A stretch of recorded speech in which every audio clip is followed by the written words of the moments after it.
एक बार की बात है, एक छोटे से गांव में एक मजदूर रहता था। वो रोज मिट्टी खोदकर निकालता और अपने गधे पर लाद लेता और उसे बेच दिया करता था।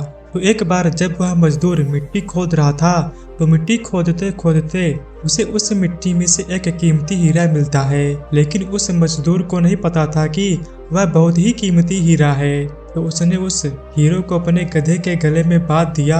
एक दिन जब वह गांव से अपने गधे को लेकर जा रहा था तो एक सेठ जी थे, छोटी सी किराए की दुकान चलाते थे। तो उन्होंने जब उस गधे के गले में उस हीरे का हार देखा तो उस मजदूर से पूछा कि यह तुम्हारे गधे के गले में क्या है, बड़ा चमक रहा है। मजदूर ने कहा कि यह चमकीला पत्थर है, मुझे मिट्टी खोदते समय मिला था।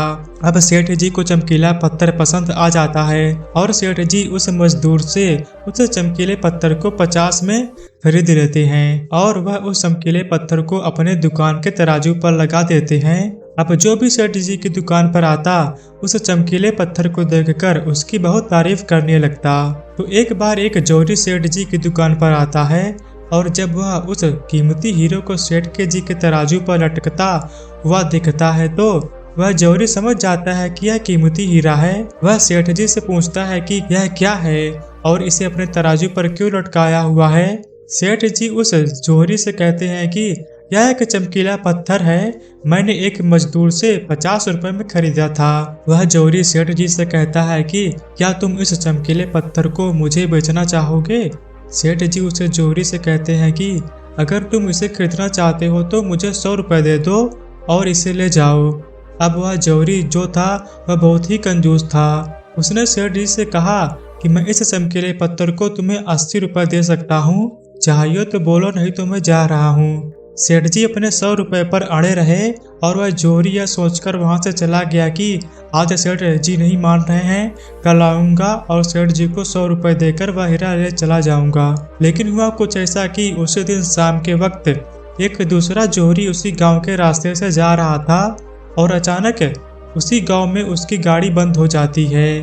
जब तक ड्राइवर गाड़ी को रिपेयर कर रहा होता है तो वह जोहरी सेठ जी की दुकान पर कुछ लेने के लिए चले जाते हैं और जब वह उस हीरो को तराजू पर लटका हुआ देखता है तो सेठ जी से उसे खरीदने के बारे में पूछते हैं। सेठ जी भी उसे वही कहते हैं कि 50 में लिया था, आपको 100 में दे दूंगा।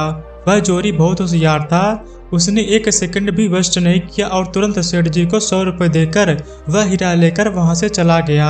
अब जब दूसरे दिन पहला जोहरी सेठ जी के दुकान पर आया और जब उसकी नजर तराजू पर पड़ी तो उसे वह हीरा वहां नहीं दिखाई दिया।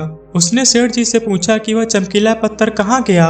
सेठ जी ने कहा कि वह कल तुम्हारे जाने के बाद एक दूसरे साहब आए थे, उन्हें वह पसंद आ गया और उन्होंने मुझे 100 रुपए देकर मुझसे वो खरीद लिया।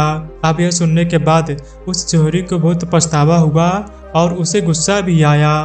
तो उसने गुस्से में सेठ जी से कहा कि तुम कितने बड़े बेवकूफ हो, वह कोई चमकीला पत्थर नहीं था बल्कि वह बेशकीमती हीरा था और तुमने 100 में ही दे दिया। अब यह सुनने के बाद सेठ जी ने उस जोहरी से कहा कि साहब ऐसा है कि मुझे तो पता नहीं था कि वह बेशकीमती हीरा है और आपको पता होने के बावजूद भी आप कल मुझसे 100 रुपए के लिए झकझक कर रहे थे। तो मुझसे बड़े बेवकूफ तो आप हैं जिन्होंने 100 रुपए के लिए एक कीमती हीरा खो दिया। दोस्तों, इस कहानी से हमें यह सीख मिलती है कि पहले की कंजूसी भी वही करो जहाँ पर उसकी ज़रूरत है। अगर हर जगह कंजूसी करोगे तो अच्छी चीज़ें भी अपने हाथ से गवा दोगे। और दूसरी सीख इस कहानी से हमें यह मिलती है कि हाथ में आया हुआ मौका हमें कभी भी गंवानी नहीं चाहिए। अक्सर करके हम अपने आप को ब्रिलियंट समझकर कई सारे मौके हाथ से गवा देते हैं। तीसरी सीख हमें इस कहानी से यह मिलती है कि कभी भी काम को कल पर मत टालना। एक बहुत पुरानी कहावत है कि कल करे सो आज कर और आज करे सो अब। तो दोस्तों, सही समय कभी नहीं आता है, अभी जो है वही सही समय है। तो अगर आप इस कहानी को और भी लोगों तक पहुंचाना चाहते हैं तो इस वीडियो को लाइक करो। मिलते हैं अगले वीडियो में, तब तक के लिए धन्यवाद।